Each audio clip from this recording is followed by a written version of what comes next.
What I hear from the CEOs that I'm working with today is that there's three sources of strategic advantage for them in their industries, and often operating on very slim margins. One source of advantage is engagement of the talent and capacity of every person at every level. The second is magnifying the speed for innovation. And the third is creating a magnetic setting for the attraction of the best talent.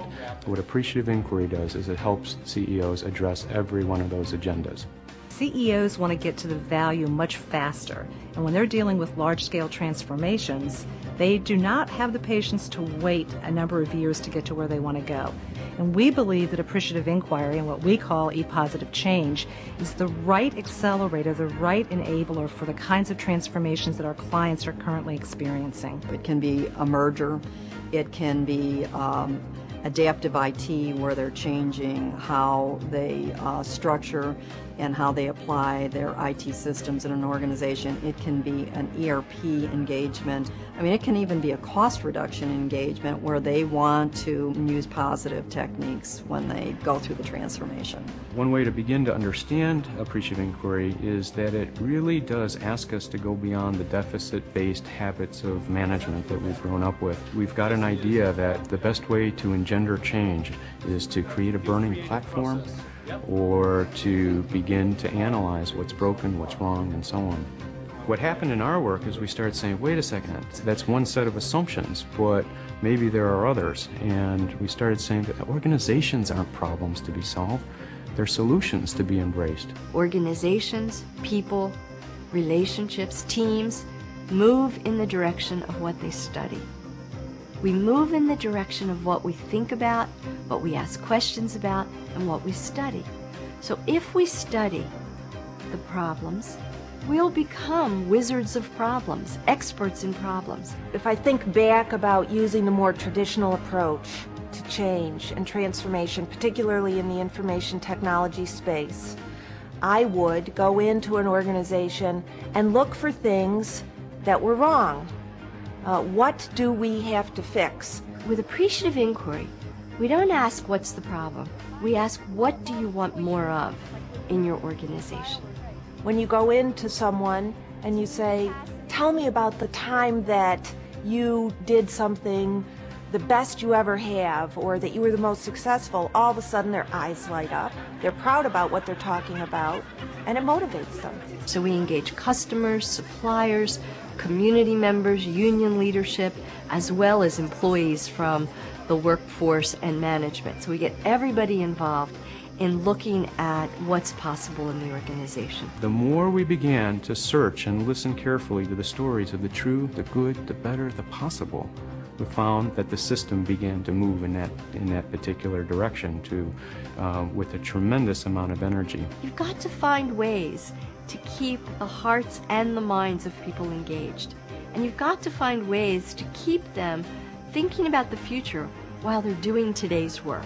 The feelings, the morale, the affect of the organization, and the bottom line business results are intimately intertwined. We're helping to create an inquiry process that is not just patting ourselves on the back, but a process that looks rigorously and systematically at the root causes of those successes and innovations. People's imaginations, their creativity, and their confidence to produce and implement change begins to soar.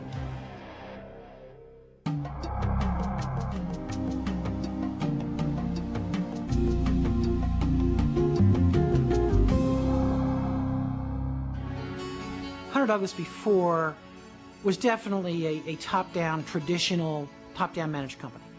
We grew significantly. We were growing about 20-25% annually. And we were getting too large, and we made a decision to split into business units around product lines with the same number of resources. So we were kind of stretching people to the limit. But we were still trying to run things in a top-down manner. Intellectually, we said, no, we need employees to step up to the plate and own their product and get engaged in what they were doing, but we weren't being real successful at doing that. So what they were interested in was building bench strength, building leadership, building a collective sense of vision for what's next, and building communication across the seeming silos in the organization. What's different about appreciative inquiry is that the data collection and synthesis process happens with real people. As opposed to carrying it offline and letting a consultant work through all of that and capture all of the high-level themes and tell the organization what it already knew about itself. You have real people going through real data, making real meaning that is of meaning to them in their jobs today. The light bulb for appreciative inquiry for me went on when I started doing interviews with some of the people on our team that was involved in the introduction of our new computer software system into our company, and seeing that they had really valuable lessons learned, thoughts, visions of how we could really take on this project and make it a huge success within the company. Rather than a dictated success, it was a participatory kind of process. People got on board in ways they would not have been able to do before that. And they were then able to change the information system, to change business processes that were significant, to begin to redefine their relationships with some of their key customers or other divisions of the company. You pick a day when you've had a good day. Maybe during the week you were going along with a low yield rate, but all of a sudden on Thursday you hit up to, say, 90%. You'd stop and analyze that and say, what did we do today? And how can we do more of that so that tomorrow we can be at 92 or 93% and not beat on 70% to say what were the problems that caused that? We have significantly increased our yield and productivity off our mainstay product, if you will, which we thought had maxed out at about probably an 84-85% yield factor. It's in the high 90s. We didn't think that was mathematically possible. How'd that happen? AI gave them the tools to put these action teams together to envision what it would take to continuously improve what they're doing. They don't give up. That's a bottom line number. And for us, each 1% point improvement in yields is $1 million on the bottom line. We realized a 15 to 20% improvement in the bottom line, in part because of the speed with which the organization became capable of implementing major changes.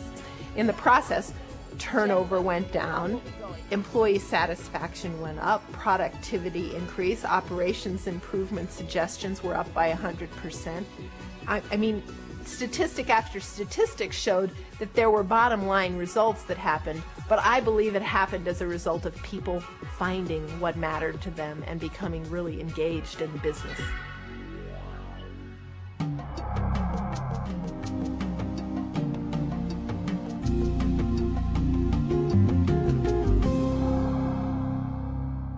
Roadway is a national, what we would call less than truckload carrier. We have over 500,000 customers that we deal with on a regular basis, 50,000 shipments a day.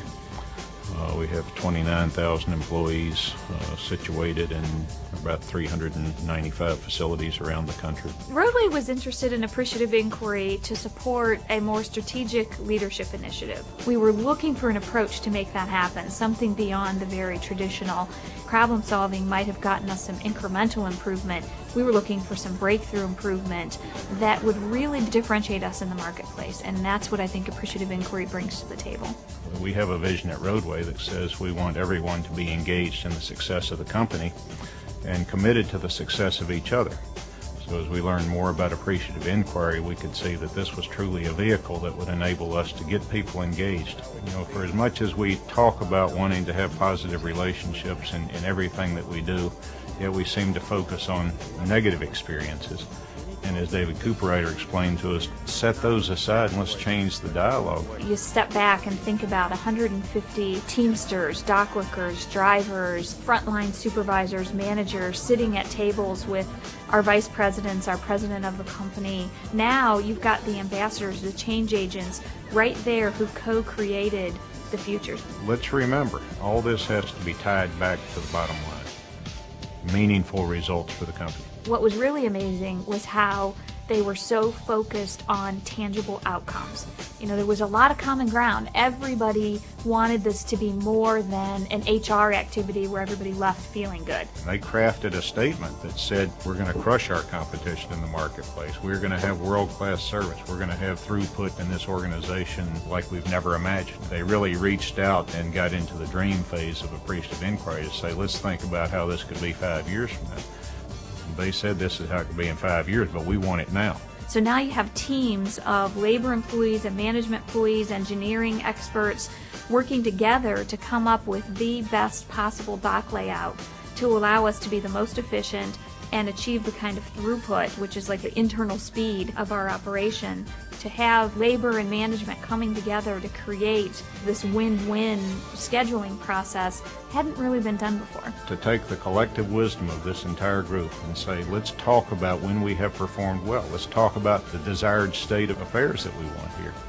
And let's break down all the old issues and let's not deal on anything negative or the problems that we've had in the past. Let's go forward. Let's go into the future. Let's dream where we want to be.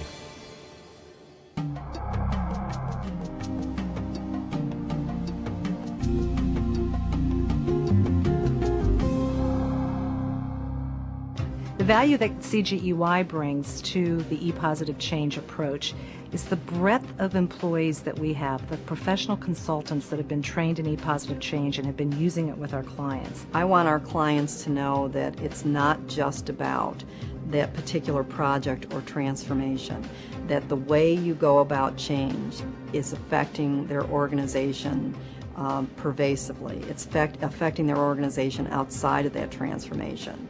It's affecting their culture. Every form of organization has its predominant way of doing inquiry and analysis. And what I see at CGE&Y is they are the leader in the capacity of bringing together positive change with new technologies and the opportunities that that presents for new organizations of the future. E-Positive Change is fundamental to an adaptive IT transformation because we're talking about changing the way information technologists do their business and think about their business. So when we talk about adaptive IT, we're talking about continuous evolution and change, agility, and in fact disrupting the current environment to create a new and better model. We have an alliance with the Corporation of Positive Change because they are the organization that has really brought appreciative inquiry to the forefront of the change management revolution, I will call it. We want more people to know about it. We want this approach to be made available. And when we met the folks from Cap Gemini, Ernst & Young, we said, this is it. They are strategically positioned around the world. They have got a staff of consultants who are doing amazing work, and if E-Positive Change, appreciative inquiry, can help their clients, then we want to be part of working with them.